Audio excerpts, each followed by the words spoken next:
Baka na-traffic lang yung mga taga-perpetual. Bounce pass para kay T-Mac. Binalik ang bola. Valencia for 3. Too strong. Good rebound para kay Benoya. Abis. Ganda nung anticipation. Wild pass by Capulong. Tinapik ni Valencia. Patungo kay Vinoya. And count the basket plus the foul.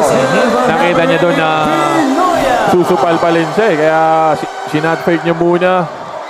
Pinakomit niya. And one, magkaroon ng... Hindi mo naman hinihingi na may ma-injury. Yes, of course. Pero hindi mo maiiwasan yung injuries, yung mga injury eh. Pero yun nga, yung break na yun, yun ang hinihintay mo lang. Eto na naman si Mav Vinoya. Tuloy-tuloy.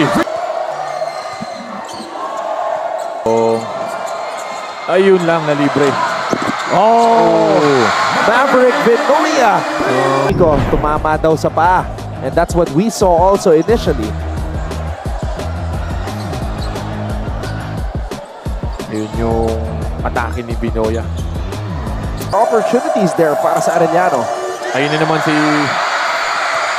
si Kamay. 10th steal. Ongotan. Ganda.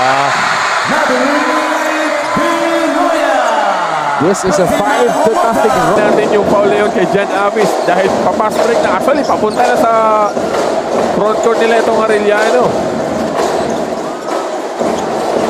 RJ. Half spin.